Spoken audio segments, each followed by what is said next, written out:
Pour aider son petit ami, Aline lui a donné tout ce qu'elle avait. Ses économies, sa confiance et son soutien indéfectible. Elle croyait en lui de tout cœur, convaincue que leur amour et leurs rêves partagés les mèneraient à surmonter toutes les épreuves. Mais un mois plus tard, sans aucune explication, il a disparu. Le chagrin était accablant. La raison de sa disparition, qu'elle a finalement découverte, l'a brisé encore plus, la laissant en larmes. Il l'avait utilisée. Les promesses qu'il avait faites étaient vides, et l'amour qu'elle pensait partager avec lui n'était qu'une façade.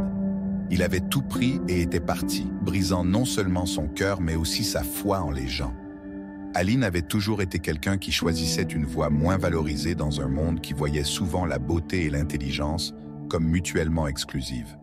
Alors que sa famille, surtout sa mère, mettait un fort accent sur l'apparence physique et sur l'importance de trouver un mari riche, Aline choisit l'intelligence, valorisant son éducation et son indépendance avant tout. En grandissant, elle avait vu sa sœur aînée, Dorothée, naviguer dans la vie en s'appuyant sur sa beauté, recevant de l'attention et de l'admiration. Mais Aline savait que cette voie n'était pas pour elle. Elle ne voulait pas dépendre de quelqu'un d'autre pour définir sa valeur ou son succès. Malgré la désapprobation de sa famille, Aline a travaillé sans relâche pour obtenir une place à l'université. Ce n'était pas facile. Les difficultés financières pesaient lourdement sur elle, mais elle était déterminée à échapper aux limites de son éducation et à prouver que son intelligence et son travail acharné pouvaient lui ouvrir des portes. Son rêve était d'étudier l'économie, de se libérer des attentes qui pesaient sur elle et de tracer son propre chemin dans la vie. Au milieu du tumulte émotionnel causé par sa récente rupture, le monde d'Aline a de nouveau été bouleversé lorsqu'elle a rencontré Wesley, un modeste musicien avec ses propres rêves. Leur rencontre n'était pas prévue, et ce n'était pas non plus quelque chose qu'Aline recherchait. Elle avait renoncé à l'amour, convaincue que son attention devait rester entièrement consacrée à ses études et à son épanouissement personnel. Mais Wesley était différent. Il n'était ni flamboyant, ni riche comme les hommes que sa mère lui avait toujours conseillés. Il était sincère, humble et passionné par sa musique. La détermination tranquille de Wesley résonnait en Aline. Il ne poursuivait ni la gloire ni la fortune. Il poursuivait son rêve par amour de la musique. En lui, elle a trouvé quelque chose qu'elle ne réalisait pas lui manquer. Un partenaire qui comprenait la valeur de la persévérance et de l'ambition. Leur relation a grandi lentement, mais sûrement. Au début, Aline hésitait, encore blessée par la trahison de sa relation précédente, mais Wesley était patient. Il ne la pressait pas et ne demandait rien qu'elle n'était pas prête à donner. Au lieu de cela, il la soutenait, l'encourageant à continuer à poursuivre ses objectifs, tout en lui offrant le réconfort d'une compagnie apaisante. Alors qu'Aline affrontait les défis de sa vie académique, des nuits blanches à étudier, le stress financier et la pression constante de réussir, Wesley est devenu son refuge silencieux. Ils partageaient leurs rêves, leurs peurs et leurs frustrations. Wesley comprenait le besoin d'Aline de prouver sa valeur, de s'élever au-dessus des attentes de sa famille et de la société. En retour, Aline admirait la poursuite inlassable de Wesley pour sa passion, la musique, même face à l'incertitude. Ensemble, ils ont formé un partenariat fondé sur le respect mutuel et la compréhension. La croyance inébranlable de Wesley dans ses capacités a donné à Aline la force de continuer, même lorsque les obstacles semblaient insurmontables. Et pour la première fois de sa vie, Aline a réalisé que l'amour ne devait pas signifier perdre sa propre identité. Au contraire, cela pouvait signifier trouver quelqu'un qui marcherait à ses côtés, ni devant elle, ni derrière elle. Leur relation était loin d'être parfaite. Ils luttaient tous les deux, Wesley avec sa carrière musicale, qui tardait à décoller, et Aline avec les exigences écrasantes de ses études et ses difficultés financières. Il y avait des moments de doute où Aline se demandait si elle pouvait tout concilier, et des moments où Wesley se demandait si sa musique serait un jour suffisante pour les soutenir. Mais à travers chaque défi, ils les affrontaient ensemble. La modestie et le dévouement de Wesley rappelaient à Aline que le succès ne se mesurait pas à la reconnaissance instantanée ou à la richesse. Il s'agissait de rester fidèle à soi-même et de persévérer dans les moments difficiles. Et dans cette croyance partagée, ils trouvaient leur force. Leur amour n'était pas le conte de fées dont Aline avait rêvé enfant, ni la vie glamour que sa famille avait imaginée pour elle. Mais c'était réel, et c'était le leur. Au fil des mois, Aline grandit non seulement en tant qu'étudiante, mais aussi en tant que personne. Elle devenait plus confiante dans ses capacités et plus sûre du chemin qu'elle avait choisi. Avec Wesley à ses côtés, elle apprit qu'il était parfois acceptable de se reposer sur quelqu'un d'autre, que demander de l'aide ne signifiait pas qu'elle était faible. Wesley lui montra que l'amour pouvait être une source de force, pas une distraction. Malgré les difficultés qu'il rencontrait, la vie d'Aline commença à prendre forme de manière inattendue. Elle n'avait pas toutes les réponses et son avenir restait incertain. Mais avec Wesley, elle savait qu'elle n'était pas seule. Ensemble, ils faisèrent face aux tempêtes, non pas comme deux individus cherchant à survivre, mais comme des partenaires croyant l'un en l'autre et aux rêves qu'ils poursuivaient. Et alors qu'Aline regardait vers l'avenir, elle réalisa que peut-être, juste peut-être, elle pouvait tout avoir. L'intelligence, l'amour et la vie qu'elle avait toujours rêvé, même si cela ne correspondait pas au modèle que sa famille ou la société avait prévu pour elle. Avec Wesley, elle construisait quelque chose de bien plus précieux, quelque chose de réel. Cependant, lorsque Wesley disparaît sans explication, Aline se retrouve à la dérive, luttant pour reconstruire sa vie et découvrir ce qui compte vraiment. Pensez-vous qu'elle y parviendra? Regardez et découvrez-le. Bonjour, bienvenue. Aimez, abonnez-vous et activez les notifications. Dans son enfance, Aline avait décidé que les filles pouvaient être belles ou intelligentes, et elle avait choisi d'être intelligente. Sa sœur aînée, Dorothée, était l'incarnation de la beauté aux yeux de tous, avec ses cheveux blonds soyeux, ses yeux verts de sirène et sa silhouette de mannequin. Dorothée était au centre de l'admiration depuis son plus jeune âge, se concentrant sur son apparence, lisant des magazines de mode remplis de conseils de maquillage et de régime. Leur mère, élevant seule ses deux filles, plaçait de grands espoirs en Dorothée, imaginant une belle vie pour elle dès qu'elle serait mariée. Aline était perplexe face à la façon dont sa mère pouvait mettre sa propre responsabilité du bonheur et du bien-être entre les mains de quelqu'un d'autre. Elle ne pouvait que soupirer. Pour elle, bien que sa mère soit belle et gentille, elle semblait trop frivole, croyant que l'apparence d'une femme était la clé de son succès. Pragmatique et responsable, Aline pensait que le travail acharné était nécessaire pour réussir et que dépendre des hommes, comme le faisaient sa mère et sa sœur, était instable et illusoire. Dorothée appelait Aline de manière taquine l'intello, et leur mère essayait d'imposer ses propres opinions à Aline, croyant que c'était pour le bien de sa fille. « Je m'inquiète pour ton avenir. Ne vois-tu pas? Tu es si belle. Tu as hérité du meilleur de moi et de ton père. Une fois que tu auras fini l'école, nous te trouverons un mari riche. Essaie juste de ne pas être une intello ennuyeuse. Les hommes préfèrent les filles joyeuses, souriantes, disait souvent sa mère. « Non, merci. Je vais étudier l'économie après l'école, répondait Aline. Tu sais à quel point ce domaine est compétitif, argumentait toujours Dorothée. Il faut être exceptionnel ou avoir de bonnes relations. Oui, soupirait leur mère. Nous n'avons pas les moyens de payer une éducation et tu n'obtiendras probablement pas de place gratuite. Malgré les objections de sa famille, Aline restait concentrée sur son objectif. Elle passait des journées et des nuits à étudier, suivant des cours en ligne dont la plupart étaient gratuits puisque sa mère, caissière dans un supermarché local, ne pouvait pas se permettre de payer pour ses études. Leur père était à peine présent dans leur vie, ayant fondé une nouvelle famille. Il envoyait un peu d'argent, mais c'était tout, pas de communication, de soutien ou d'aide dans les moments difficiles. Aline apprit très tôt à ne pas compter sur lui. Au fond d'elle, elle voulait rencontrer et parler à son père au moins une fois pour lui montrer ce qu'elle avait accompli. Aline atteignit son premier objectif. Elle fut admise pour étudier l'économie avec une bourse complète, un rêve qu'elle chérissait depuis longtemps. Elle fut si heureuse de voir son nom sur la liste des étudiants acceptés qu'elle hurla et sauta devant son ordinateur. « Tu es folle ou quoi ?» lança Dorothée en entrant dans la pièce portant son nouveau-né, Duarte. Elle venait tout juste de devenir mère. Le père de l'enfant payait une pension alimentaire, mais ne montrait aucun intérêt pour Dorothée ni pour Duarte. Les paiements étaient minimes, probablement à cause de revenus dissimulés, une tactique courante pour payer moins. Ainsi, le plan de Dorothée avait échoué, mais elle n'avait pas abandonné ses rêves de trouver un prince qui résoudrait tous ses problèmes financiers. Leur mère soutenait entièrement sa fille aînée et adorait son petit-fils. Aline aussi était heureuse de s'occuper du bébé quand elle avait du temps, mais elle ne comprenait pas comment sa sœur n'avait pas appris de ce qui s'était passé. Elle pensait qu'il était temps pour Dorothée de choisir une voie différente, mais sa sœur continuait de chercher des hommes plus riches sur des sites de rencontres. « J'ai été admise à l'université », expliqua Aline à sa sœur perplexe. « Waouh, c'est génial! Alors, tu vas nous quitter maintenant ?» Parfois, Aline voulait sortir et s'amuser, mais elle se rendait compte que chaque minute comptait. Sa mère déposait avec assiduité une petite somme sur son compte.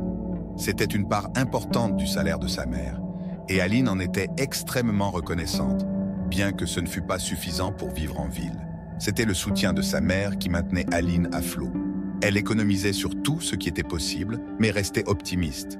Elle était convaincue qu'elle se rapprochait de son objectif et que tout finirait par se mettre en place, comme elle l'avait toujours rêvé. Mais en 3e année, juste avant Noël et le Nouvel An, un événement se produisit qui fit reconsidérer ses plans à Aline et bouleversa sa vie. Aline se préparait pour son examen d'histoire de l'économie quand sa sœur l'appela. Aline sentit immédiatement que quelque chose n'allait pas. Dorothée ne l'appellerait pas à 3h du matin sans raison. « Maman a des ennuis !» La voix de Dorothée tremblait. Elle semblait au bord de l'hystérie. « S'il te plaît, viens. » Que s'est-il passé? Aline sentit une peur froide se répandre en elle. Son cœur se serra d'angoisse. « Elle a été renversée par un bus », réussit à dire Dorothée. « Est-ce qu'elle va bien ?»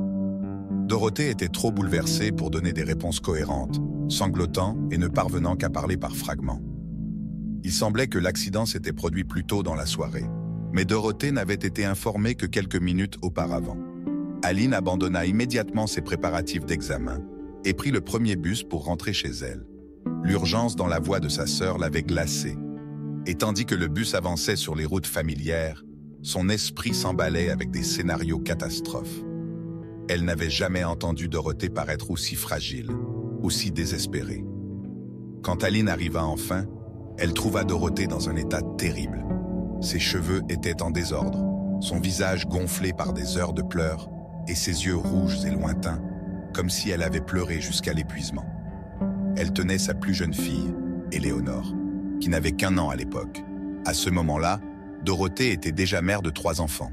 Son fils aîné Duhart, un garçon turbulent de 5 ans, et ses 2 filles, Paulette et Éléonore. La maison était lourdement silencieuse, seulement ponctuée par quelques murmures des enfants ou les sanglots silencieux de Dorothée. Aline regarda autour d'elle, remarquant à quel point sa sœur avait du mal à tout gérer. Les jouets éparpillés sur le sol, les bouteilles à moitié vides et la vaisselle empilée, ainsi que le linge froissé, racontaient tous l'histoire de quelqu'un qui peinait à rester à flot. « Dorothée, qu'est-ce qui se passe ?» demanda doucement Aline, bien qu'elle ait déjà une idée. Son cœur se serra en voyant sa sœur si brisée. Dorothée ne répondit pas tout de suite. Elle serra simplement Éléonore plus fort, comme si le poids de sa fille pouvait d'une manière ou d'une autre l'ancrer au milieu de la tempête émotionnelle qu'elle traversait. Ce n'est qu'après quelques instants que Dorothée commença à parler, sa voix à peine un murmure. « Je ne sais plus quoi faire, Aline. Je fais toujours la même erreur. Je pensais que cette fois serait différente, que peut-être que cette fois nous serions une vraie famille. » Le poids de ces mots flottait dans l'air entre elles, épais de regrets et de résignation. Aline connaissait trop bien le schéma dans lequel sa sœur s'était enfermée. Tomber amoureuse d'hommes qui promettaient monts et merveilles, pour disparaître dès qu'ils se lassaient ou fuyaient leurs responsabilités. Aucun des pères de ces enfants ne participait à leur éducation. Ils n'avaient été intéressés que par des aventures passagères avec Dorothée, sans jamais rester assez longtemps pour jouer le rôle de père. Malgré cela, Dorothée avait répété la même erreur. À chaque nouvelle relation, elle s'accrochait à l'espoir que cet homme serait celui qui lui offrirait la famille heureuse et stable qu'elle désirait tant. Et chaque fois, elle finissait déçue, laissée seule à élever un autre enfant. C'était un cycle qu'Aline avait observé de loin pendant des années, et malgré toutes ses tentatives pour raisonner sa sœur, Dorothée ne semblait jamais apprendre. Alors qu'Aline s'accroupissait à côté d'elle, prenant doucement Éléonore des bras tremblants de sa sœur, elle ressentit un mélange de colère, de frustration et de profonde tristesse. Combien de fois encore Dorothée devrait-elle vivre cela avant de comprendre que la réponse ne se trouvait pas chez ces hommes, que sa valeur ne dépendait pas des promesses qu'il faisait et brisait. « Dorothée, tu n'as pas besoin d'eux » dit Aline, d'une voix plus ferme maintenant. « Tu ne peux pas continuer à confier ton bonheur à quelqu'un d'autre en espérant qu'il arrangera tout. Tu es plus forte que ça. Tu as 16 enfants à penser et ils ont besoin de toi, plus que tout. Les larmes revinrent dans les yeux de Dorothée alors qu'elle secouait la tête, comme si elle n'arrivait pas à croire les paroles d'Aline. « Mais je suis seule », chuchota-t-elle. « Comment puis-je faire cela toute seule ?» Aline soupira et changea Éléonore de bras, sentant le poids des fardeaux de sa sœur s'alourdir sur ses propres épaules. « Tu n'es pas seule, tu m'as moi, et on va s'en sortir ensemble. Mais d'abord, tu dois arrêter de courir après cette idée de la famille parfaite. Tu as déjà une famille juste ici, dit-elle en désignant les enfants, et ils ont besoin de toi, qu'il faut que tu sois présente pour eux, pas que tu cherches des hommes qui s'en fichent. » Le regard de Dorothée suivit la main d'Aline, se posant sur ses enfants qui jouaient calmement dans un coin. Pour la première fois depuis ce qui semblait être une éternité, Aline vit une lueur de prise de conscience traverser le visage de sa sœur. Peut-être, juste peut-être, qu'elle commençait à comprendre. « Je ne sais pas si je peux y arriver », admit Dorothée, la voix brisée. « Tu peux », insista Aline en prenant la main de sa sœur. « Tu as déjà fait la partie la plus difficile, tu as survécu. Maintenant, tu dois juste arrêter de chercher la validation chez ces hommes. On va faire un plan, on va s'en sortir ensemble. » Pendant les jours suivants, Aline resta chez Dorothée, l'aidant à reprendre un peu de contrôle sur sa vie chaotique. Elles travaillèrent ensemble pour établir une routine pour les enfants, nettoyèrent la maison et firent même un plan budgétaire pour étirer le peu d'argent qu'elles avaient. Peu à peu, Aline aida sa sœur à voir qu'elle n'avait pas besoin d'un homme pour se sentir complète, qu'elle pouvait créer un environnement stable et aimant pour ses enfants toute seule. Ce n'était pas facile. Dorothée lutta contre des sentiments d'abandon et de solitude, et il y eut des moments où elle faillit retomber dans ses anciennes habitudes, cherchant du réconfort au mauvais endroit. Mais avec la présence constante d'Aline, elle commença à trouver de la force en elle-même. En voyant sa sœur commencer à reconstruire sa vie, Aline ne pouvait s'empêcher de réfléchir à ses propres choix. Elle avait travaillé si dur pour échapper au même piège dans lequel Dorothée était tombée, déterminée à tracer sa propre voie à travers l'éducation et l'indépendance. Mais maintenant, en voyant la vulnérabilité de sa sœur, Aline réalisa à quel point ses attentes sociétales étaient profondément enracinées et combien il était difficile de se libérer de l'idée que la valeur d'une femme dépendait de la validation d'un homme. En aidant Dorothée, Aline trouva un nouveau sens à sa propre vie. Ce n'était pas seulement une question d'échapper aux attentes qui pesèrent sur elle. Il s'agissait d'autonomiser ceux qui l'entouraient pour qu'ils puissent faire de même. Et alors qu'elle se préparait à reprendre ses études, elle savait que cette expérience l'avait changée. Elle était plus déterminée que jamais à construire une vie selon ses propres termes et à aider les autres, en particulier les femmes de sa vie, à trouver cette même force. « Si quelque chose arrive à maman, comment vais-je gérer ça toute seule ?» demanda Dorothée à Aline, les yeux pleins de confusion, comme si elle s'attendait à ce qu'elle ait une solution. Aline était littéralement prête à exploser contre sa sœur à ce moment-là. On ne savait toujours pas ce qui se passait avec leur mère, et tout ce à quoi Dorothée pouvait penser, c'était à elle-même. « Comment cela est-il arrivé ?» demanda Aline.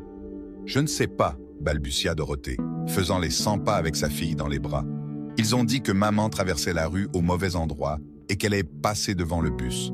Le chauffeur n'a rien pu faire, il est sous le choc. Il a eu une crise cardiaque sur place, il est à l'hôpital lui aussi. » Aline sortit de la maison en trombe et prit un taxi pour se rendre à l'hôpital le plus rapidement possible. Cependant, une fois arrivée, elle reçut une nouvelle dévastatrice. Leur mère était décédée. « Elle est morte pendant que vous étiez en route pour l'hôpital », dit le médecin. Il n'y avait aucune chance de survie. Les blessures étaient trop graves. Aline n'avait pas pu dire au revoir à sa mère.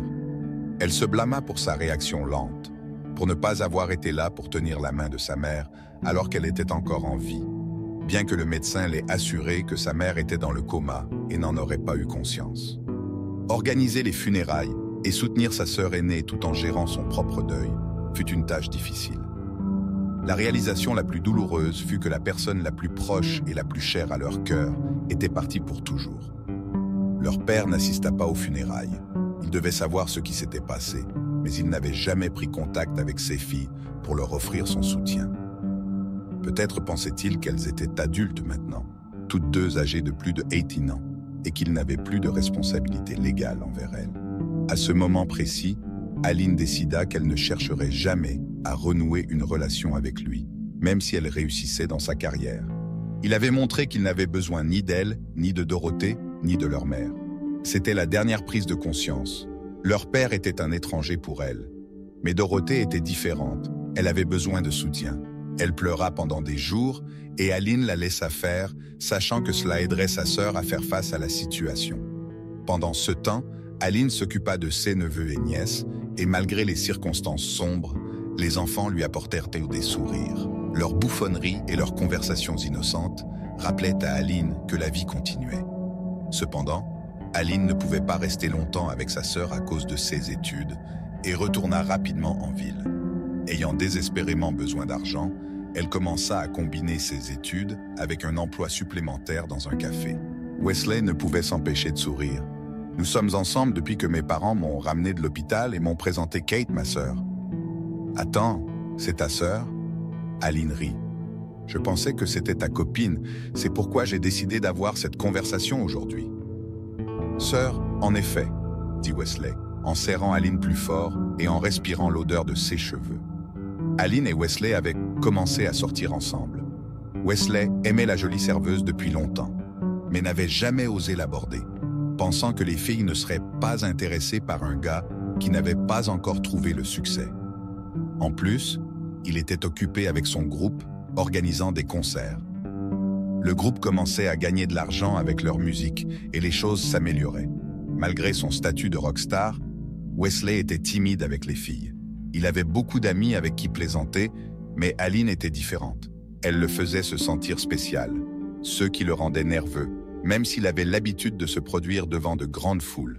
Bientôt, Wesley proposa qu'ils emménagent ensemble dans l'appartement d'Aline, car il était bien situé, à un prix raisonnable et confortable. Wesley s'installa et prit la responsabilité de payer le loyer et de gérer les petites réparations dont l'appartement avait parfois besoin. Il s'avéra que Wesley était un excellent cuisinier, surpassant les talents culinaires d'Aline. Créatif, il concoctait des chefs-d'œuvre aussi bien en studio d'enregistrement que dans la cuisine. Il était gentil, sensible et attentionné, totalement plongé dans sa créativité sans pour autant négliger sa personne préférée. Il parlait souvent, se promenait et discutait même des nouvelles chansons que Wesley composait. Parfois, Aline ajoutait une phrase ou un mot à ses chansons, et Wesley intégrait ses idées avec enthousiasme, la rendant fière de sa contribution à ceux qui pourraient devenir un succès. Aline était totalement immergée dans ses sentiments et ses nouvelles expériences. Avant de rencontrer Wesley, elle ne comprenait pas ce que c'était que d'aimer un homme. Elle avait été trop occupée par ses études et à survivre. Elle trouvait une immense joie à être avec un homme qui lui montrait un véritable soin, de l'admiration et de l'affection. Elle chérissait la chaleur de son contact, sachant que cet homme aux yeux sombres ferait tout pour elle. Cependant, sa sœur Dorothée désapprouvait son choix. Comme toujours, Dorothée avait ses propres critères. Il est pauvre. Il n'a pas son propre appartement, ni un travail stable ou une entreprise, argumenta-t-elle. Mais c'est un musicien, répondit Aline. Il a son propre groupe de rock. Et alors, qui en a besoin? Ce groupe d'un jour sont légion. Il n'y a aucune garantie qu'il réussisse. Je pense que tu es peut-être avec la mauvaise personne, vu à quel point tu es belle. Eh bien, moi, j'ai 3 enfants qui ont besoin de moi. Je suis contente de ce que j'ai. Je ne me plains pas. Mais Aline avait espéré que sa sœur comprendrait. Elles avaient toujours été très différentes. Ce qui comptait le plus pour Aline, c'était qu'elle était heureuse. Elle était aimée. Elle avait quelqu'un de proche et cher à ses yeux. Oui, Wesley traversait une période difficile, mais il était persévérant, travaillant vers son objectif, établissant les bonnes connexions et planifiant les choses. Aline soutenait Wesley dans toutes ses entreprises et il appréciait sa loyauté. Il lui disait souvent à quel point il était reconnaissant de sa présence dans sa vie. Un jour, Wesley se lança dans une entreprise risquée. Il invita un groupe de rock célèbre à se produire dans leur ville avec son propre groupe en première partie, ceux qui devaient accroître leur popularité. Organiser un tel événement était aussi une façon de gagner un revenu décent. Cependant, les choses ne se passèrent pas comme prévu. Le concert n'attira pas autant de spectateurs que prévu en raison d'un grand festival de rock qui se tenait dans une région voisine. Wesley avait négligé ce détail et se retrouva avec des pertes importantes. Les frais des musiciens, la location de la salle, l'équipement et les activités promotionnelles ne furent que partiellement couverts par la vente des billets. Bien que le spectacle ait été fantastique, Wesley se retrouva avec des dettes importantes à rembourser rapidement. Aline avait du mal à voir son bien-aimé dans une telle détresse. Il semblait confus et inquiet. Wesley prit un prêt, mais c'était une goutte d'eau dans l'océan.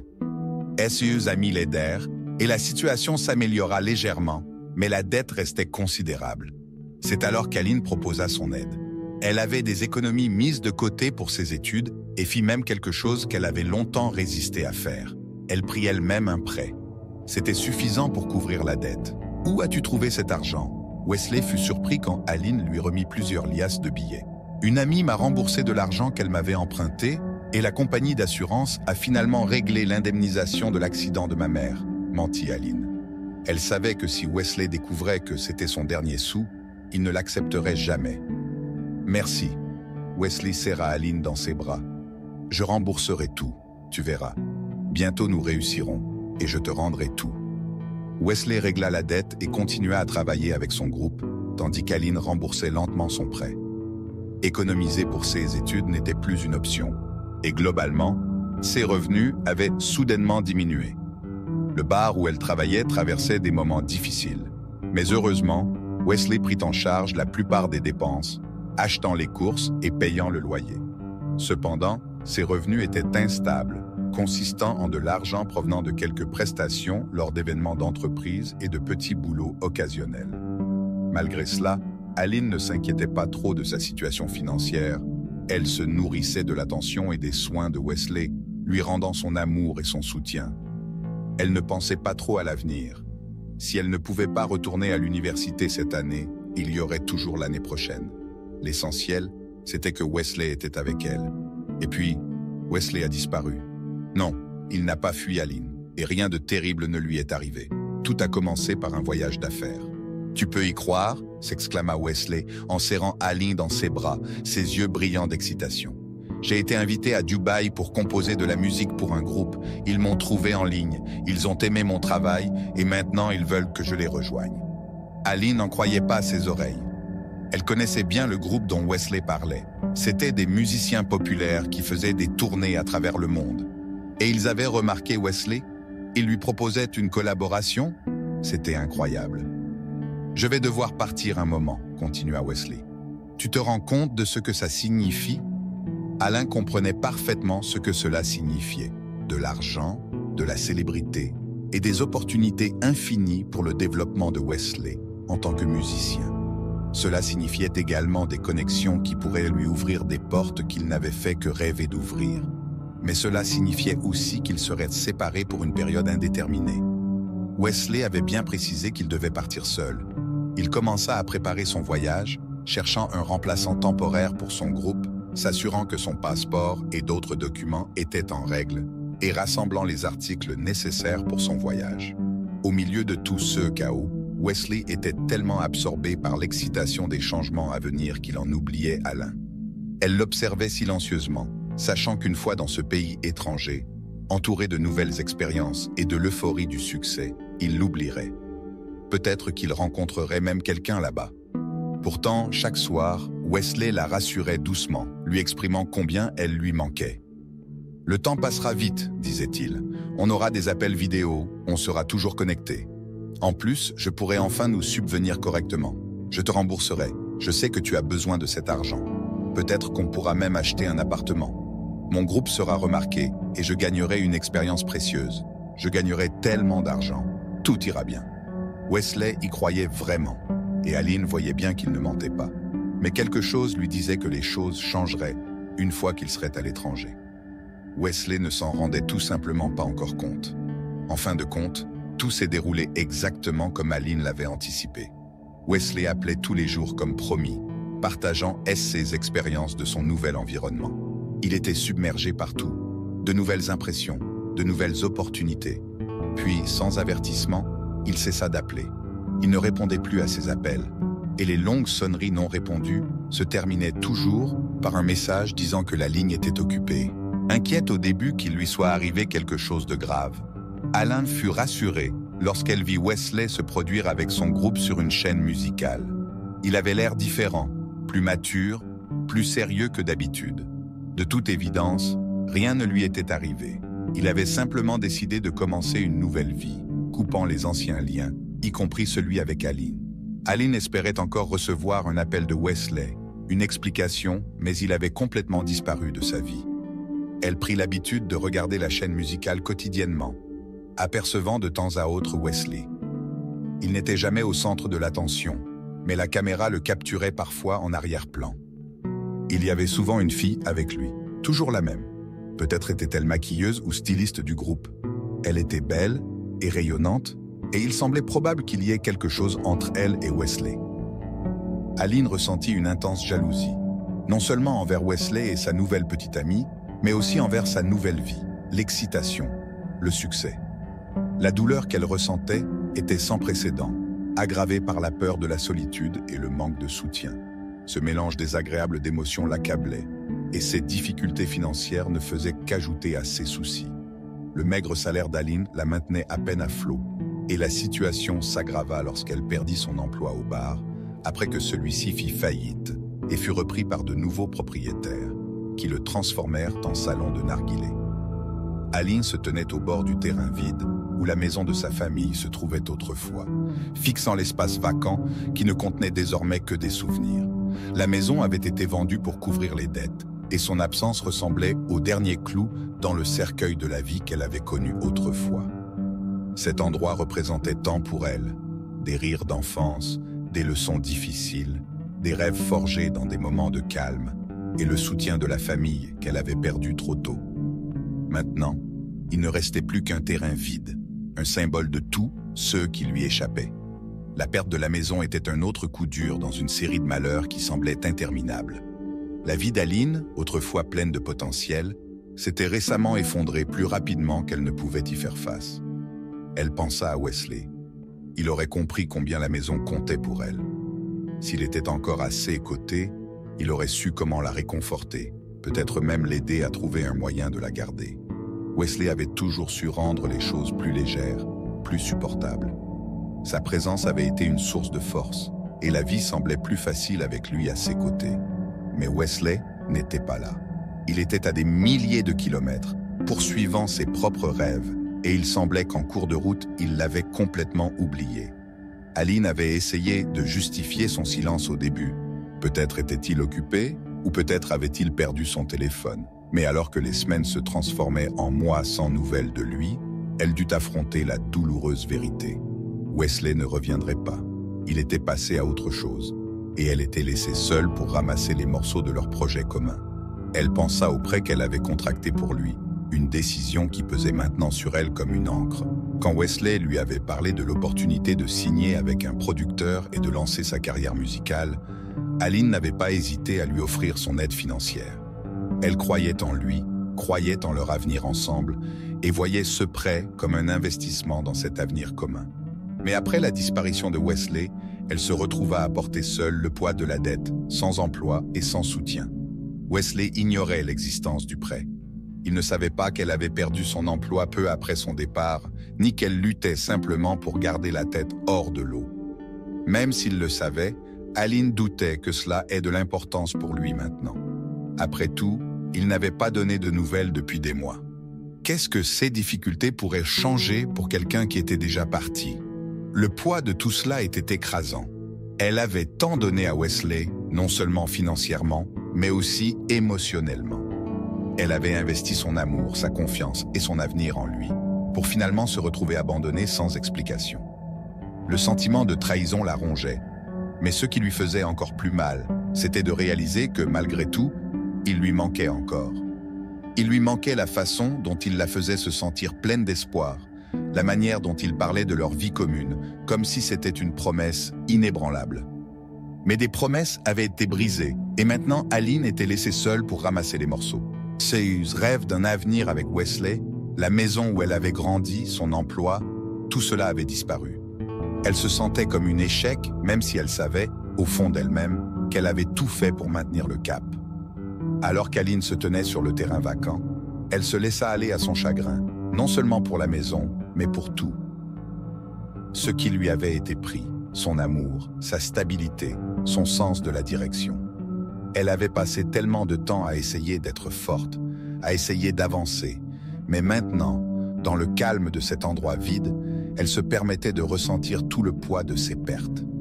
Elle prit une profonde inspiration et leva les yeux vers le ciel, cherchant un signe, quelque chose qui lui rappellerait que tout n'était pas perdu. Wesley était parti, et avec lui, la vie qu'elle avait imaginée pour eux.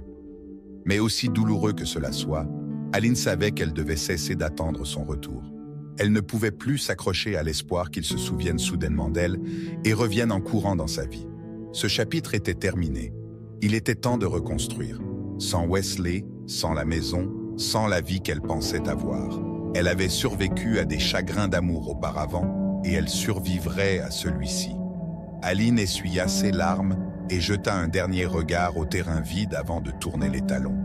Elle avait traversé les jours les plus sombres, et bien que l'avenir reste incertain, elle savait une chose avec certitude, elle ne laisserait pas cela la vaincre. Il était temps de lâcher prise et de recommencer, et cette fois, elle ne compterait sur personne d'autre qu'elle-même. Aline avait urgemment besoin d'un emploi bien rémunéré. Elle cherchait activement parmi les offres d'emploi, espérant trouver une solution à ses problèmes financiers. Bien que son propriétaire ait généreusement accepté d'attendre le paiement du loyer, elle savait que sa patience était limitée. Une annonce d'emploi se démarquait en raison du salaire attractif qu'elle offrait.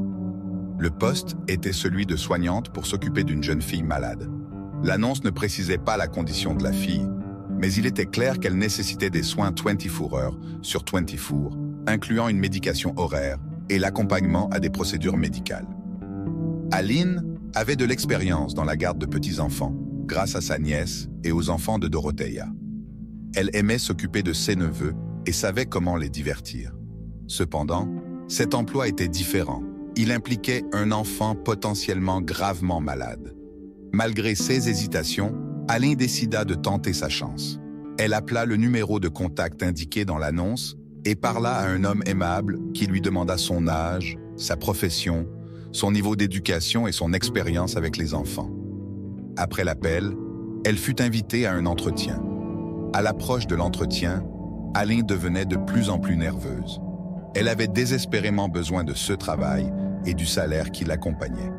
Elle était pleine d'anxiété, inquiète de ce qui se passerait si elle n'obtenait pas le poste. Un taxi conduisit Aline dans une belle résidence composée de maisons de campagne, de grandes demeures élégantes entourées de clôtures. Une femme nommée Loretta, comme Aline allait l'apprendre plus tard, la rencontra à la porte. Son employeur, Señor Pereira, un homme d'une quarantaine d'années, avec des yeux bleus perçants et intelligents, légèrement grisonnants mais avec une coiffure impeccablement soignée, accueillit Aline dans le salon. Sa silhouette athlétique suggérait qu'il accordait de l'importance à sa santé et à son apparence, et Aline se sentit soudain insignifiante à côté de lui. « Bonjour », la salua chaleureusement Señor Pereira, apaisant instantanément son malaise. Son sourire ouvert et bienveillant la fit se sentir plus à l'aise. « Bonjour », répondit Aline en souriant. « Je suis ici à propos de l'annonce. »« Excellent. Permettez-moi de vous dire dès le départ que j'ai besoin d'une soignante pour ma fille, Déborah. Elle est dans un état grave, et ce n'est pas quelque chose que tout le monde peut gérer. Le médecin surveille sa santé au quotidien. Je pourrais engager une infirmière, mais elle a déjà eu trop de personnes en blouse blanche dans sa vie. J'aimerais quelqu'un d'autre à ses côtés. Peut-être une jeune femme joyeuse comme vous, qui connaît beaucoup de chansons et de contes de fées, qui pourrait lui remonter le moral, l'inspirer et trouver des activités amusantes. En gros, quelqu'un pour égayer son temps libre. « Qu'est-ce qu'elle a, votre fille ?» ne put s'empêcher de demander Aline. « Personne ne sait », répondit Pereira en baissant les yeux, soudain assombri par l'inquiétude et la tension. Personne ne parvient à comprendre ce qui lui arrive. C'est comme si son corps se détériorait. Il n'y a aucun signe d'agression auto-immune. Ils font des tests en permanence, et ils l'auraient remarqué s'il y en avait. Mais elle dépérit et rien ne semble l'aider. « Pauvre petite !» s'exclama Alain. « Les médecins font de leur mieux. J'ai les moyens de l'aider, comme vous pouvez le voir. Mais ils ne sont pas omnipotents, malheureusement. En général, Déborah n'a pas seulement besoin d'une soignante. Loretta, notre cher au-père, s'occupe de ça. Elle peut la nourrir et lui donner ses médicaments à l'heure. Nous n'avons pas besoin d'une simple infirmière non plus.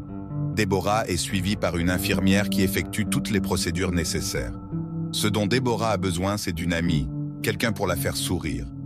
Les médecins disent que c'est très important pour son état, et en vous regardant, je crois que vous êtes exactement ce qu'il lui faut. Jeune, belle, joyeuse, avec un regard bienveillant. Je vois que vous savez comment faire preuve d'empathie. Aline se sentait déjà impatiente de rencontrer Déborah. Si la petite fille avait besoin d'émotions positives, Aline était déterminée à les lui offrir. Elle illuminerait son quotidien gris et trouverait des moyens de rendre sa vie plus agréable. Si vous êtes prête à commencer immédiatement, poursuivit Seigneur Pereira, alors commençons. Disons une période d'essai de 3 jours, et ensuite ce sera à Déborah de décider. Bien sûr, vous serez payé pour votre temps, quoi qu'il arrive. Vous acceptez? Oui, acquiesça Aline. Parfait, affirma Seigneur Pereira. Loretta vous présentera Déborah, et je dois partir. Des affaires à régler. Après le départ de Seigneur Pereira, Loretta, une femme d'âge moyen avec une attitude étonnamment douce et accueillante, se tourna vers Aline avec une question. « Avez-vous de l'expérience avec les petits-enfants ?»« J'ai des nièces, » répondit Aline. « C'est bien, » dit Loretta, « mais sachez que Déborah est une enfant peu ordinaire. Vous devez déjà le savoir, Déborah ne quitte presque jamais son lit. Elle se fatigue facilement et il est difficile de la stimuler. Mais vous devez essayer. Déborah a besoin d'être distraite de sa douleur et de son inconfort, et elle doit marcher au moins 1 heure par jour. C'est ce que le médecin a dit. Je comprends. Eh bien, allons la rencontrer, répondit Aline. Elle suivit Loretta à l'étage jusqu'à la chambre d'enfant. C'était une pièce spacieuse, sur le thème des princesses, avec une grande fenêtre laissant entrer beaucoup de lumière naturelle. Des étagères remplies de jouets et de livres coûteux tapissèrent les murs, et au centre de la pièce se trouvait une minière de jeu, avec un toboggan, des balançoires et même un trampoline. Près de la fenêtre se trouvait un grand lit rond, avec un baldaquin rose. Aline regarda autour d'elle avec curiosité, n'ayant jamais vu une chambre comme celle-ci auparavant. Tout cela pouvait-il vraiment appartenir à un seul enfant? Malgré la splendeur de la pièce, Alan ne vit d'abord pas la petite occupante. La fille était allongée sur le lit, entourée de grandes peluches. Il y avait un chat, un ours en peluche blanc et un crocodile aux couleurs vives. Une frêle petite fille de 7 ans, pâle et presque invisible sur les draps blancs à cause de son teint maladif, reposait calmement parmi les jouets. Esseuse, grands yeux bleus, semblables à ceux de son père, observait les nouveaux venus avec curiosité. Déborah se redressa sur ses coudes, une tâche qui semblait demander beaucoup d'efforts, et s'adressa à Loretta. « Est-ce une nouvelle rééducation pour toi ?» Le mot complexe glissa facilement de la langue de la jeune fille, paraissant étrangement déplacé. « Non, ma chérie, voici ta nouvelle amie Aline. Vous allez jouer ensemble, » dit Loretta. Déborah s'éclaircit légèrement. « Tout ce que tu veux, » répondit-elle avec un sourire. La petite fille éveillait des sentiments de sympathie et de pitié. « J'aime beaucoup jouer avec les poupées. C'est bien parce que Loretta n'a pas le temps et papa ne sait pas comment jouer, » ajouta-t-elle. « Je n'ai pas grand-chose à faire, » haussa les épaules Aline. « C'est pour ça que parfois ça peut être ennuyeux, » suggéra Déborah avec un sourire. Aline acquiesça et Déborah pouffa doucement de rire. « Eh bien, je vois que vous allez bien vous entendre, » dit Loretta, visiblement ravie. « Amusez-vous bien ici, je vais préparer le dîner. Oh, et Déborah, tu te souviens que les infirmières viennent te voir aujourd'hui ? » « Je m'en souviens. » La fille fronça les sourcils. « Une autre perfusion. »« Que peut-on y faire, ma chérie ?» Loretta embrassa la fille sur le sommet de sa tête et quitta la pièce. Aline se retrouva seule avec Déborah. « Eh bien, on joue ? Tu as tellement de beaux jouets ici. Mes yeux sont éblouis, » dit Aline en se tournant vers sa nouvelle protégée avec un sourire.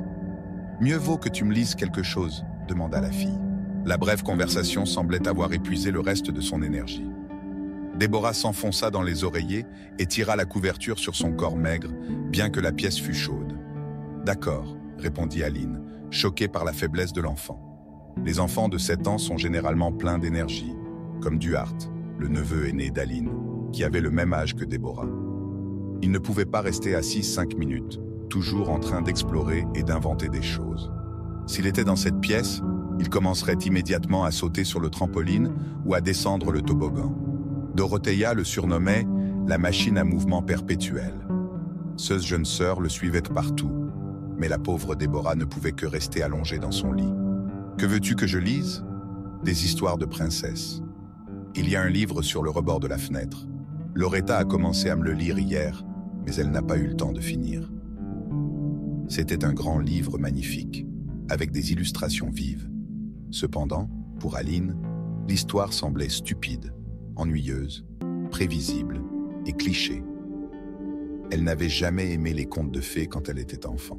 « Et si on inventait une histoire à propos de ces princesses à la place ?» suggéra Aline. Comme prévu, les yeux fatigués de Déborah s'illuminèrent d'intérêt. « Comment on fait ça ?»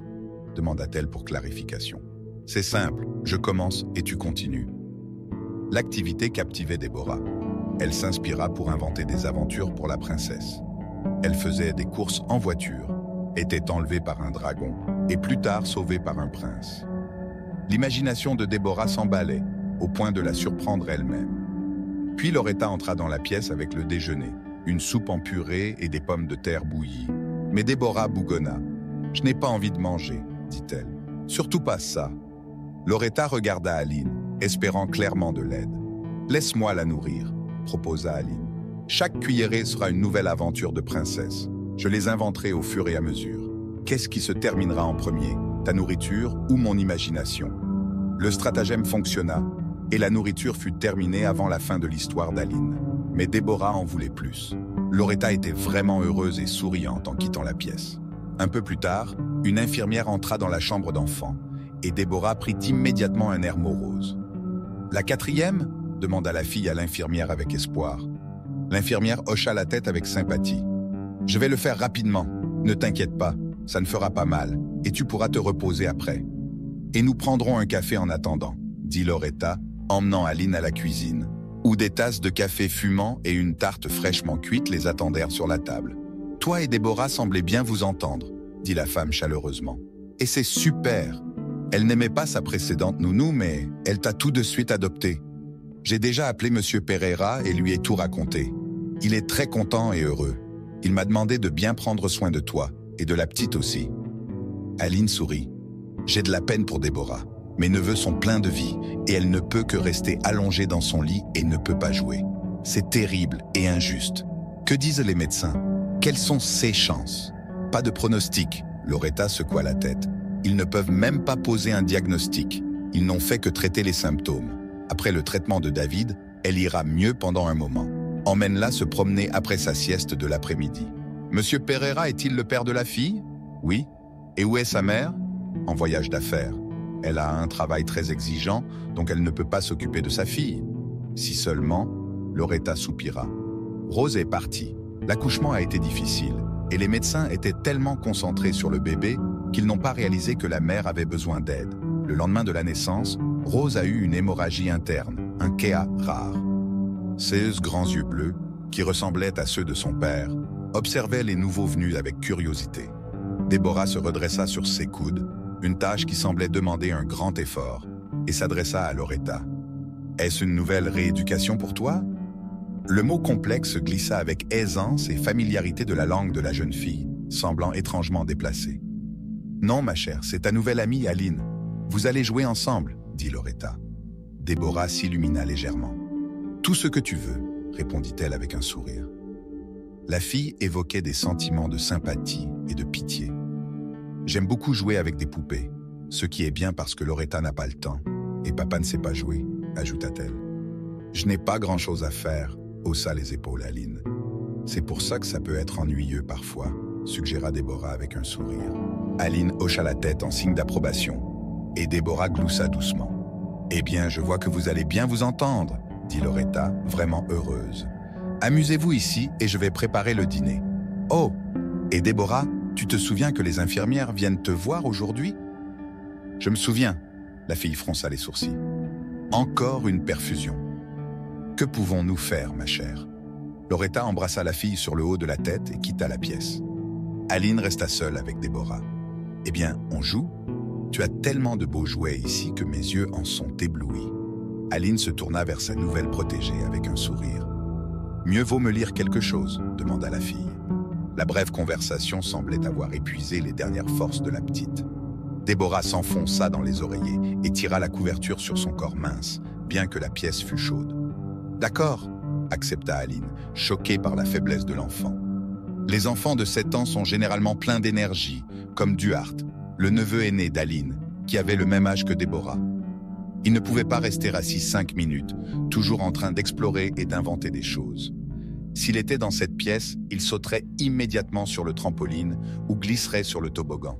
Dorothea le qualifiait de machine à mouvement perpétuel. Seuse petite sœur le suivait partout. Mais la pauvre Déborah ne pouvait que rester allongée dans son lit. « Que veux-tu que je te lise ?»« Des histoires de princesses. Il y a un livre sur le rebord de la fenêtre. Loretta a commencé à me le lire hier, mais elle a manqué de temps. C'était un grand livre magnifique avec des illustrations éclatantes. Cependant, pour Aline, l'histoire semblait idiote, ennuyeuse, prévisible et stéréotypée. Elle n'avait jamais aimé les contes de fées quand elle était enfant. « Et si on inventait plutôt une histoire à propos de C.A. princesse ?» suggéra Aline. Comme prévu, les yeux fatigués de Déborah s'illuminèrent d'intérêt. « Comment fait-on ça ?» demanda-t-elle pour plus de précision. « C'est simple, je commence et tu continues. » L'activité captiva Déborah. Elle fut inspirée pour inventer des aventures pour la princesse. Elle faisait des courses en voiture, était kidnappée par un dragon, puis plus tard sauvée par un prince. L'imagination de Déborah s'emballa, la surprenant même. Puis Loretta entra dans la pièce avec le déjeuner, une soupe écrasée et des pommes de terre bouillies. Mais Déborah râla. « Je ne veux pas manger, dit-elle. Surtout pas ça. » Loretta regarda Aline, espérant clairement de l'aide. « Laisse-moi la nourrir, » proposa Aline. « Chaque cuillerée sera une nouvelle aventure de princesse. Je les inventerai au fur et à mesure. » Qu'est-ce qui se terminera en premier, ta nourriture ou mon imagination? Le stratagème fonctionna et la nourriture fut terminée avant la fin de l'histoire d'Aline. Mais Déborah en voulait plus. Loretta était vraiment heureuse et souriante en quittant la pièce. Un peu plus tard, une infirmière entra dans la chambre d'enfant et Déborah prit immédiatement un air morose. « La 4e » demanda la fille à l'infirmière avec espoir. L'infirmière hocha la tête avec sympathie. « Je vais le faire rapidement. Ne t'inquiète pas, ça ne fera pas mal, et tu pourras te reposer après. Et nous prendrons un café en attendant, dit Loretta, emmenant Aline à la cuisine, où des tasses de café fumant et une tarte fraîchement cuite les attendaient sur la table. Toi et Déborah semblez bien vous entendre, dit la femme chaleureusement. Et c'est super, elle n'aimait pas sa précédente nounou, mais elle t'a tout de suite adopté. J'ai déjà appelé Monsieur Pereira et lui ai tout raconté. Il est très content et heureux. Il m'a demandé de bien prendre soin de toi, et de la petite aussi. Aline sourit. J'ai de la peine pour Déborah.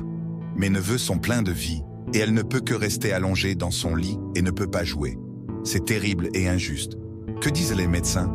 Quelles sont ses chances? Pas de pronostic, Loretta secoua la tête. Ils ne peuvent même pas poser de diagnostic. Ils n'ont fait que traiter les symptômes. Après le traitement de David, elle ira mieux pendant un moment. Emmène-la se promener après sa sieste de l'après-midi.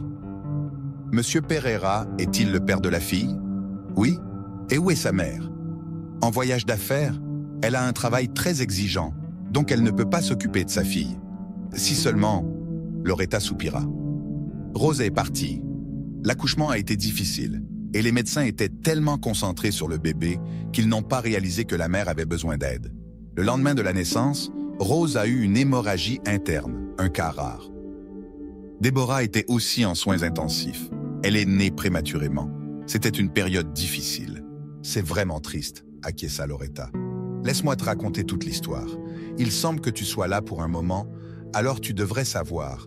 Donald Pereira a grandi dans une famille prospère, entouré de parents aimants et d'un éventail d'opportunités. Il avait sa propre chambre, des vacances annuelles à la plage, des anniversaires célébrés avec des amis et une enfance heureuse qui s'est prolongée dans une jeunesse joyeuse.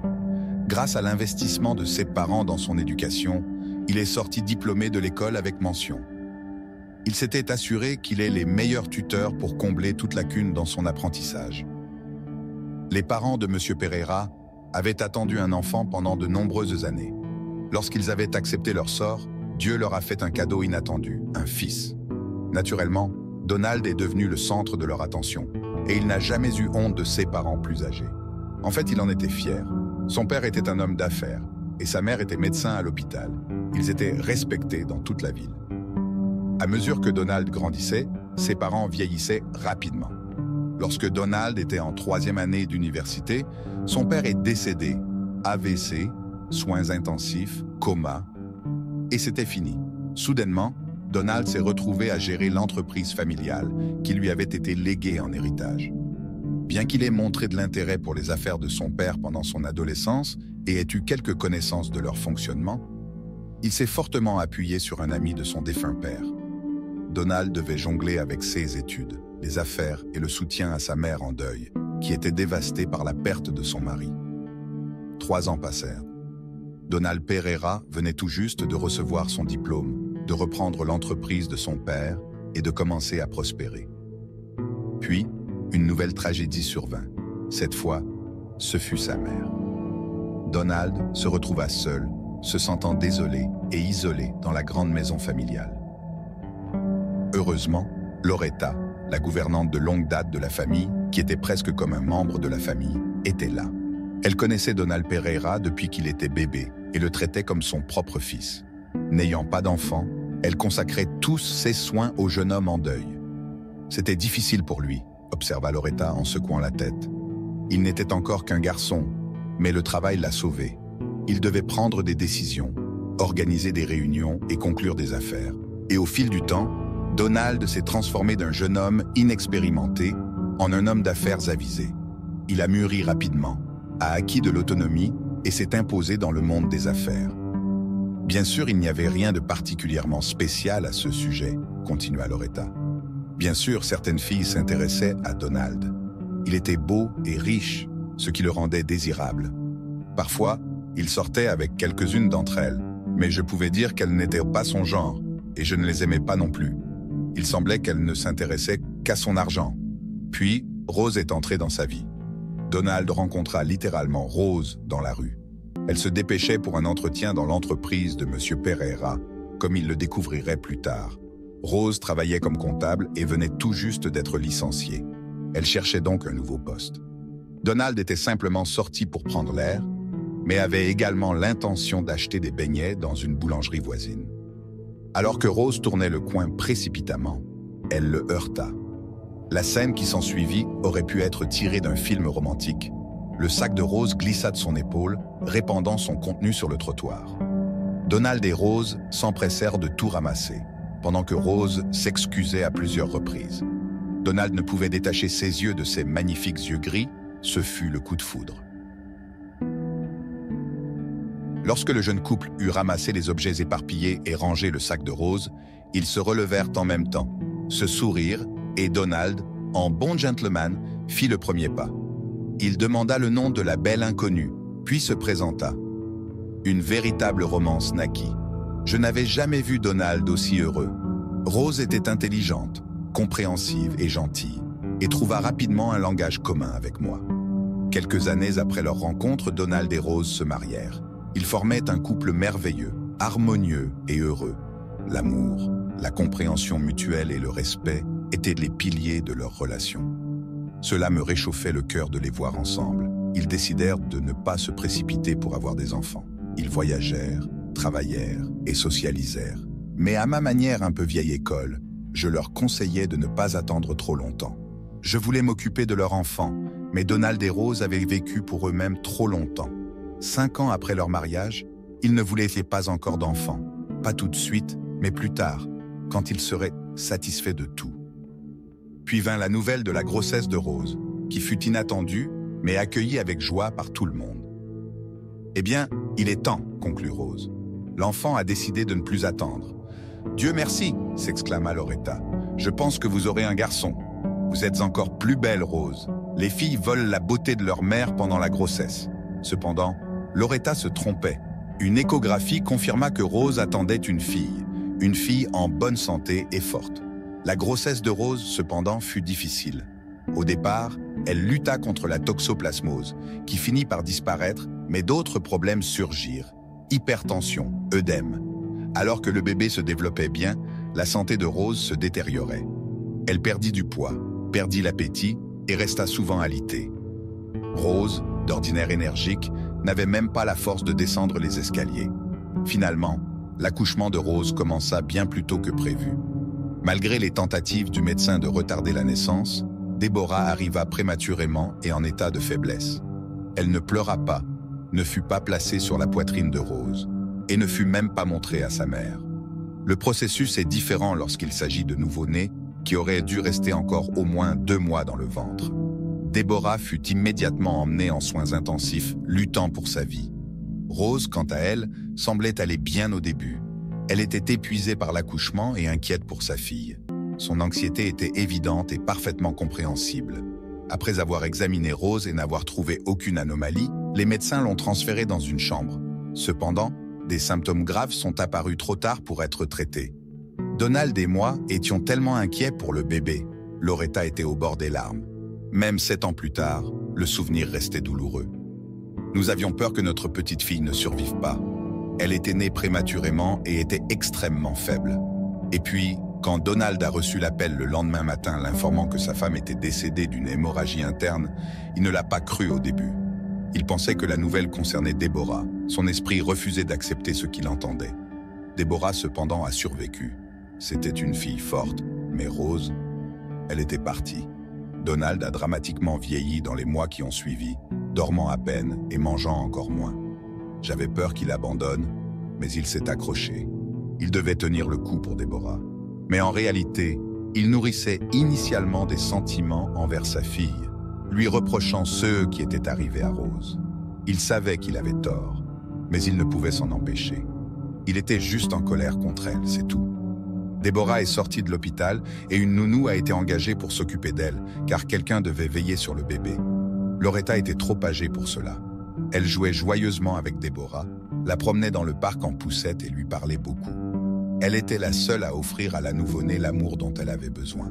Elle traitait Déborah comme sa propre petite fille. Donald évitait d'abord l'enfant, bien qu'il subvienne à ses besoins et qu'il la promène de temps en temps, mais seulement à l'insistance de Loretta. Il ne prenait jamais l'initiative. Cependant, lorsque Déborah tomba malade de la grippe et fut hospitalisée, Donald eut un changement de cœur. Il mit son travail de côté, resta au chevet de sa fille, lui chantant des chansons et lui récitant des poèmes. Ce soins semblèrent aider à la guérison de Déborah. Après son retour à la maison, Donald avait changé. Il devint un père aimant et attentionné. Déborah grandit en bonne santé et éveillée, apportant de la joie à la fois à son père et à Loretta.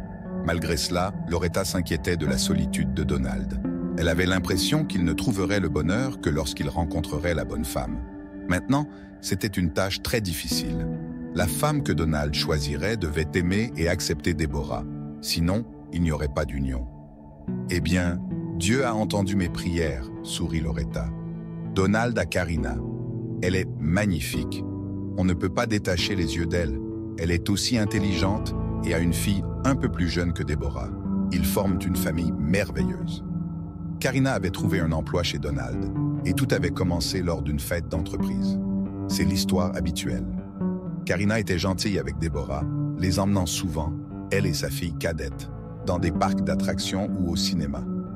Déborah aimait beaucoup Karina et sa fille Mariana. Elle était vraiment heureuse lorsque Donald et Karina se marièrent et commencèrent à vivre ensemble. Cependant, peu après, Déborah commença à présenter des symptômes tels que des étourdissements, des nausées, de la faiblesse et une perte d'appétit. Malgré de nombreuses consultations médicales, y compris des visites dans des cliniques réputées et auprès de spécialistes renommés, aucun diagnostic ne put être établi. La santé de Déborah se détériorait visiblement. Au cours de la première année, elle pouvait encore se tenir debout, mais Loretta était de nouveau au bord des larmes. Il était clair que son cœur souffrait véritablement pour la petite. Après le Nouvel An, elle est tombée malade, et maintenant elle ne va vraiment pas bien. J'ai tellement peur pour elle, et nous ne savons toujours pas quelle maladie a attaqué notre petite fille, se lamenta Loretta. Depuis le Nouvel An, la cause de sa maladie restait inconnue. Pour la sécurité de Déborah, Karina et sa fille Mariana avaient temporairement déménagé dans un appartement séparé. Mariana fréquentait l'école maternelle, ce qui pouvait potentiellement ramener des infections à la maison, posant un risque pour Déborah. Bien sûr, Karina vient presque tous les jours. C'est une bonne femme, elle vient voir Déborah, lui apporte de petits cadeaux, et parfois elle amène aussi Mariana quand elle n'est pas malade. Depuis qu'elle a commencé la maternelle, c'était une maladie après l'autre. Alors maintenant, mari et femme vivent séparément. « Quelle famille ?» soupira Loretta. « Mais on n'y peut rien, c'est la situation. » « C'est une situation très étrange, » dit Aline, choquée par toute l'histoire. « Eh bien, c'est comme ça, » répondit la vieille femme. « Je vois que toi et Déborah vous entendez bien.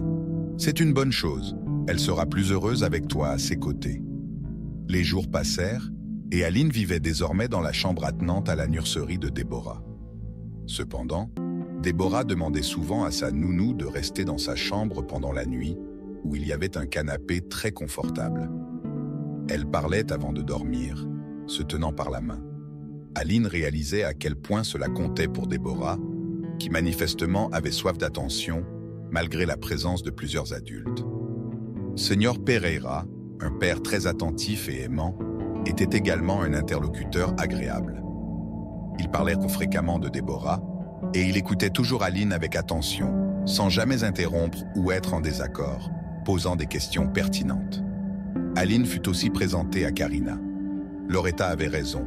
Karina était effectivement une belle femme, avec des pommettes sculptées, des courbes gracieuses et l'élégance d'une panthère. Cependant, lorsque Karina interagissait avec Déborah, en ajustant sa couverture, en lui souriant ou en lui caressant la tête, Aline sentait une insincérité. Cela se manifestait dans des détails apparemment insignifiants, comme un éclat froid dans ses yeux ou une moue méprisante sur ses lèvres. Quelque chose d'insaisissable mais profondément troublant. Une nuit, Aline fit un rêve étrange. Elle se retrouva dans une pièce au papier peint déchiré et aux sols inégaux, assise sur un tabouret grossier près d'une fenêtre sombre qui n'offrait aucune vue. Elle réalisa qu'elle rêvait et essaya de se réveiller, mais pour une raison inconnue, elle n'y parvenait pas. Soudain, une femme apparut devant elle comme sortie de nulle part. Aline la reconnut comme étant la mère de Déborah, Rose, grâce aux photos qu'elle avait vues.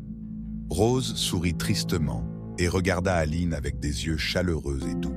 « Prends soin d'elle, » dit Rose d'une voix douce et mélodieuse. « Fais attention à Karina, elle est dangereuse. » Rose disparut aussi soudainement qu'elle était apparue, laissant Aline avec de nombreuses questions sans réponse. Comment devait-elle surveiller Karina? Pourquoi Karina était-elle dangereuse? Se réveillant en sueur froide, Aline eut l'impression d'avoir été brutalement ramenée dans son corps. C'était une sensation étrange, et les paroles de Rose résonnaient encore dans son esprit. Aline ne croyait pas au phénomène surnaturel, mais ce rêve resta gravé dans sa mémoire.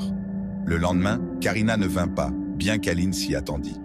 Aline était désormais convaincue que cette femme était impliquée dans quelque chose de mal. Elle croyait que Karina nuisait à la famille et ne se souciait pas de Déborah. Aline sentait de tout son cœur que Karina ne faisait que prétendre s'intéresser à Déborah, sans réelle empathie pour la petite, et elle se demandait pourquoi personne d'autre, même pas l'expérimentée Loretta, ne l'avait remarqué. Karina arriva le jour suivant, aussi belle et éclatante que jamais.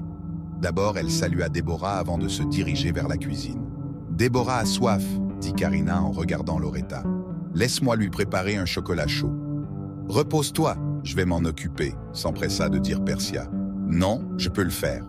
J'ai envie de lui faire quelque chose. »« Oh, tu es si attentionnée. » Aline resta silencieuse, se concentrant sur Karina comme Rose le lui avait demandé dans son rêve. Loretta était occupée avec la pâte, tandis qu'Aline feignait de regarder par la fenêtre, mais elle observait Karina. Soudain, elle vit Karina sortir habilement un petit flacon de sa manche, faire couler quelques gouttes dans le lait et cacher rapidement la bouteille. Tout cela se passa en quelques secondes, des mouvements rapides, mais Aline avait tout vu. « C'est prêt », sourit Karina. « Aline, pourrais-tu me donner son mug préféré, s'il te plaît ?» Aline obéit en silence, observant Karina verser le chocolat chaud dans la tasse préférée de Déborah, décorée de ses personnages de dessins animés favoris. Aline comprit que Déborah ne devait pas boire ce chocolat et devait agir rapidement. Elle fit semblant de glisser, heurtant Karina et renversant la tasse qui se brisa et répandit le chocolat chaud sur le sol. « Oh, désolée, je suis tellement maladroite », s'excusa Aline en se précipitant pour nettoyer le désordre et ramasser les morceaux. « Je vais en refaire », répondit Karina, sa voix teintée d'une irritation à peine dissimulée. Aline savait qu'elle ne pouvait pas répéter cet acte sans éveiller des soupçons. Elle devait accepter que Déborah reçoive le chocolat de sa belle-mère. Pendant que Karina et Loretta étaient avec Déborah, Aline essora le chiffon qu'elle avait utilisé pour nettoyer le chocolat dans une bouteille propre. Elle avait l'intention de faire analyser le liquide pour découvrir ce que Karina avait ajouté au chocolat. Peut-être que ce n'était que des vitamines, auquel cas il n'y aurait pas lieu de s'inquiéter. Cependant, elle avait l'intuition que ce n'était pas aussi simple. Aline dut attendre 2 jours pour obtenir les résultats des tests. Quand elle vit le rapport, elle fut horrifiée.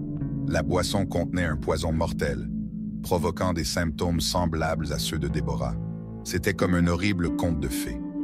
Aline était terrifiée à l'idée de parler de son enquête à M. Pereira, car il pourrait ne pas la croire. Mais il était clair que Karina ne pouvait plus rester près de la petite. Elle voulait l'envoyer dans l'autre monde et avait failli réussir. Finalement, Aline trouva le courage de se confier à M. Pereira. Elle lui raconta tout, y compris son étrange rêve, l'incident du chocolat et les résultats du test. Elle craignait sa réaction, redoutant qu'il ne la licencie simplement ou l'accuse de vouloir nuire à sa fille. Vous savez, dans des circonstances normales, je vous aurais probablement renvoyé pour avoir dit de telles choses. Elles sont plutôt singulières, n'est-ce pas? Cependant, je dois vérifier toutes les possibilités. Pour l'instant, ne dites rien à personne et prenez quelques jours de congé. Nous vous contacterons quand vous pourrez revenir travailler. Pendant ces jours de congé, Aline était anxieuse. Elle ne savait rien de la situation chez M. Pereira et s'inquiétait pour Déborah, à qui elle s'était beaucoup attachée. Lorsque Loretta finit par l'appeler, Aline était préoccupée. Que lui dirait-il maintenant? Comment cela s'est-il passé? Demanda-t-elle. Viens, dit Loretta. Nous avons quelque chose à te dire. Viens vite, Déborah te manque beaucoup. Aline n'eut pas besoin de plus de motivation. Et, en moins d'une demi-heure, elle était déjà chez M. Pereira. C'est lui qui ouvrit la porte, toujours calme et posé. Son apparence ne laissait rien deviner de ce qui s'était passé. « Je veux te remercier, dit enfin l'homme en esquissant un sourire. Tu avais raison. Karina, elle voulait... J'ai même peur de le dire à voix haute. Cette misérable voulait empoisonner Déborah, s'exclama Loretta, oubliant toute politesse. Quelle femme diabolique, et dire que je lui faisais tellement confiance. L'histoire était aussi vieille et banale que le monde. Karina, poussée par la cupidité, ne supportait pas l'idée d'une rivale sous la forme de la fille bien-aimée de son riche mari. Elle voulait que sa propre fille, Mariana, soit la seule héritière de la fortune de M. Pereira. Et bien sûr, elle en voulait une part pour elle-même. Karina, qui avait fait des études de pharmacie, n'avait jamais travaillé un seul jour dans son domaine, choisissant plutôt de vivre des richesses de ses riches admirateurs. Sa beauté naturelle lui ouvrait les portes d'un tel mode de vie.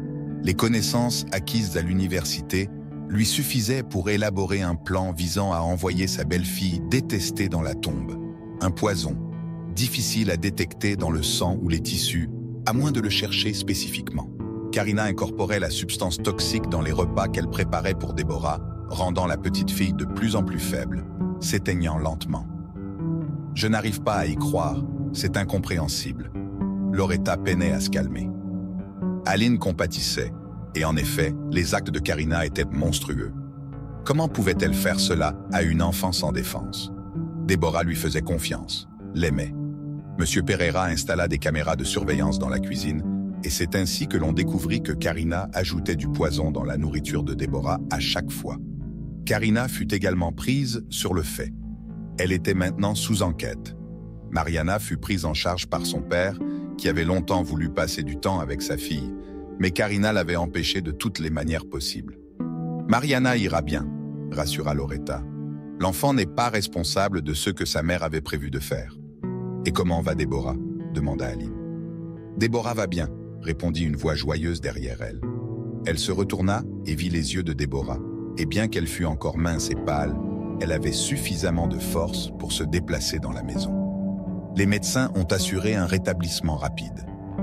Aline et Wesley se promenaient dans le rayon des enfants du magasin, entourés de roses et de violets. Des poupées, des kits de maquillage pour enfants et des peluches remplissaient les étagères. À Dubaï, un de mes amis a acheté cette voiture télécommandée pour son neveu. Peut-être que ça plairait à Déborah, suggéra Wesley. Elle est une fille, lui rappela Aline en souriant. Elle veut sûrement une poupée, un personnage de dessin animé. On devrait essayer d'en trouver une. Peut-être que pour son prochain anniversaire, elle ne voudra même plus de jouets. Les enfants grandissent tellement vite, c'est incroyable. Bientôt, on le verra nous-mêmes, dit Wesley en posant sa main sur le ventre arrondi d'Aline. Le bébé répondit par un léger mais perceptible coup. 1 an après que Déborah ait été sauvée de sa méchante belle-mère, Aline reçut une autre surprise. En vivant avec Déborah, cette dernière se rétablit rapidement, s'adonnant à des jeux actifs et demandant à faire des sorties en ville. Au début, les adultes hésitaient à lui révéler la vérité sur sa maladie, craignant que cela ne soit trop traumatisant. Cependant, la fillette intelligente rassembla des bribes de conversations entendues et ses propres réflexions. À la surprise générale, l'histoire ne l'affecta pas aussi négativement qu'il le redoutait. Déborah l'accepta calmement.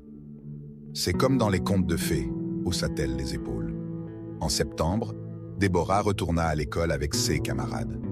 Pendant ce temps, Aline reprit enfin ses études universitaires, choisissant un programme à distance pour concilier ses études avec son travail. Bien que son travail ressemblait davantage à une vie de famille, avec la joyeuse Déborah, la gentille et sage Loretta et Monsieur Pereira, toujours occupés mais polis et attentionnés. Avec eux, Aline se sentait accueillie et à l'aise. Ils l'avaient embrassée à bras ouverts et étaient reconnaissants pour son rôle dans le sauvetage de Déborah. Ils parlèrent souvent du rêve étrange qui avait tout changé et se demandaient ce qui aurait pu se passer sans cela. Peut-être que Karina avait éveillé les soupçons d'Aline dès le départ parce qu'elle n'avait jamais aimé la belle-mère de Déborah. Aline y avait probablement réfléchi et cela s'était manifesté dans ce rêve inhabituel. Un jour, Aline se trouvait dans les bureaux de l'université, s'occupant de quelques papiers quand soudain Wesley s'approcha d'elle. Aline, incrédule, fit un pas en arrière. Wesley semblait à la fois heureux et perplexe, souriant à Aline, comme si plus rien d'autre dans le monde ne comptait. « Je t'ai enfin retrouvée !» s'exclama-t-il en la prenant dans ses bras. Aline était confuse, mais ne résista pas. Elle se blottit contre l'homme qu'elle aimait, essayant d'oublier sa disparition soudaine. Mais l'explication était assez simple. Wesley avait fait tomber son téléphone dans l'océan lors d'un voyage en bateau à vapeur. Il ne pouvait pas obtenir une nouvelle carte SIM à l'étranger et avait oublié le mot de passe de son compte, ce qui rendait impossible la restauration de ses contacts. Comme Aline n'était sur aucun réseau social, il n'avait aucun moyen de la joindre. Wesley avait même écrit des lettres, comme au bon vieux temps. Mais à ce moment-là, Aline avait déjà emménagé chez Monsieur Pereira et sa famille, et n'avait reçu aucune de ses lettres. Je ne pouvais pas tout abandonner et partir. Il s'agissait de ma carrière et de notre avenir, notre bien-être. C'était insupportable sans toi et sans aucun moyen de te contacter, mais je savais que je devais attendre. J'assurais notre avenir financier.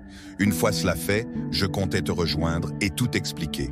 Je ne savais rien des problèmes que tu traversais, ni que tu avais contracté un prêt ou perdu ton emploi. Tu as traversé des moments tellement difficiles. En gros, c'était juste une malheureuse série d'événements. Aline fut soulagée de voir que ses sentiments et ceux de Wesley étaient authentiques, sans trahison ni tromperie. Les malentendus avaient finalement été résolus. Wesley avait décroché un contrat avec un producteur renommé dans son pays. Il avait tout ce dont il avait rêvé. Des concerts, des représentations, des tournées et la possibilité de partager sa musique avec un public réceptif. Et, bien sûr, l'argent ne manquait pas. Il avait même réussi à acheter un appartement pour eux, qui était en cours de rénovation. La vie de Wesley et Aline s'installa dans un rythme confortable, fondé sur l'amour, le partenariat et la joie discrète de construire un avenir ensemble. Leur mariage fut modeste, mais beau, entouré de leurs proches, y compris Monsieur Pereira et Déborah, qui étaient devenus presque comme une famille pour Aline. Les parties autrefois fracturées de la vie d'Aline avaient trouvé un moyen de se recoller, et maintenant, alors qu'elle et Wesley se préparaient à l'arrivée de leur premier enfant, elle ressentait un sentiment de complétude qu'elle avait autrefois cru impossible. Aline ne travaillait plus pour Monsieur Pereira. Déborah, qui était devenue une jeune fille brillante et indépendante, n'avait plus besoin de l'attention et des soins constants qui avaient autrefois absorbé tant de temps d'Aline. Mais malgré son retrait de ce rôle, le lien qu'elle partageait ne s'était que renforcé. Monsieur Pereira était reconnaissant pour tout ce qu'Aline avait fait pour sa famille, et Déborah l'adorait comme une grande sœur. Ils restaient proches, se rendant visite souvent et passant du temps ensemble dès que possible.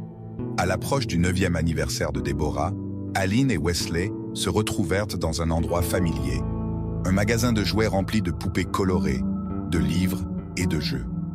Choisir le cadeau parfait pour Deborah semblait spécial, non seulement parce que c'était un moment important pour elle, mais aussi parce que cela représentait tout le chemin parcouru par chacun d'eux. Aline ne pouvait s'empêcher de repenser à l'époque où Deborah était fragile, à la fois physiquement et émotionnellement, et à tout l'amour et les soins nécessaires pour l'amener à devenir la fille lumineuse et confiante qu'elle était maintenant. Cette pensée remplissait son cœur de chaleur. Wesley tenait doucement la main d'Aline, son pouce caressant légèrement la petite rondeur de son ventre, là où leur enfant grandissait. « Que penses-tu qu'elle aimerait ?»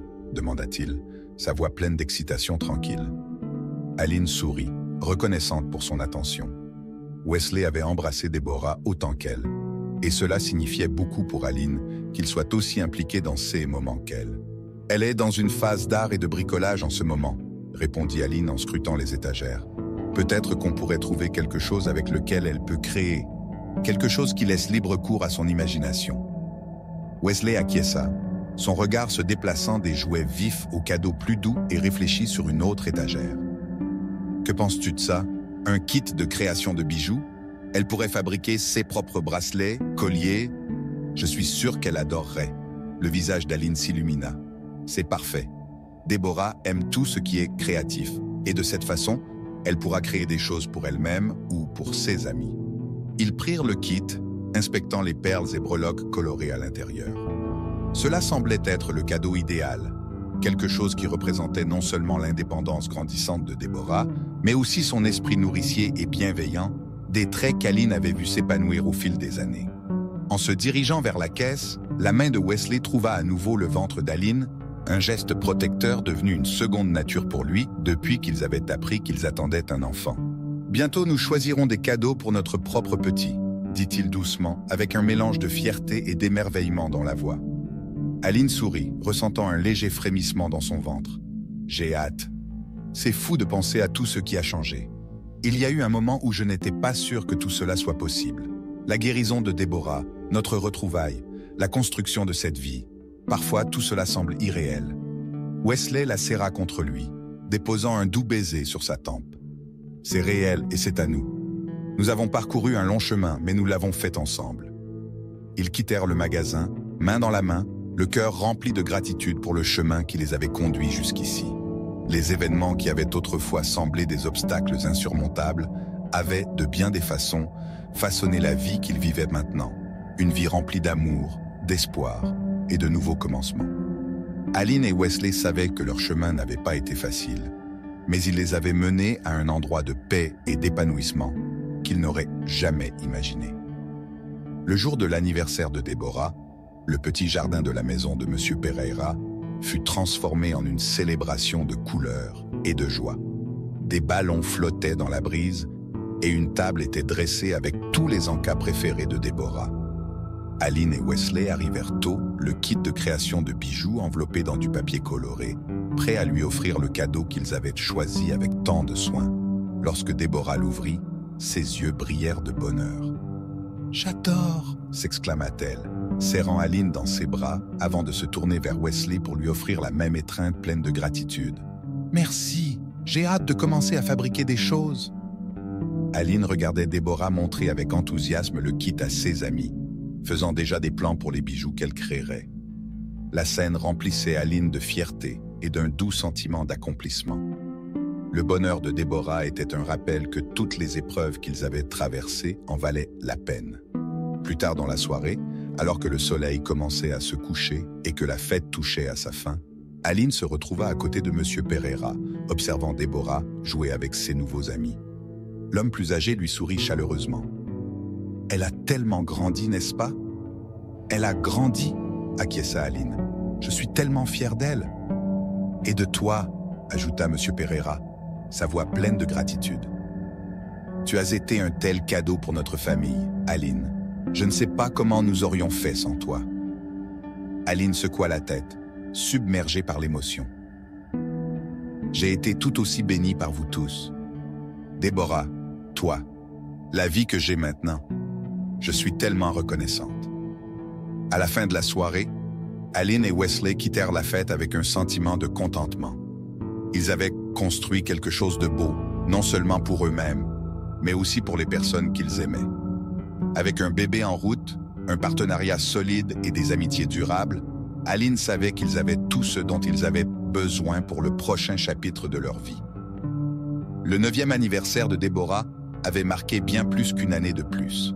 C'était une célébration de la résilience, de l'amour et des liens qui les avaient réunis. Et tandis qu'Aline et Wesley se projetaient vers l'avenir, ils savaient que peu importe les défis à venir, ils les affronteraient comme ils l'avaient toujours fait, ensemble. J'espère que vous avez aimé l'histoire. N'oubliez pas de liker, commenter et partager. Merci de votre lecture.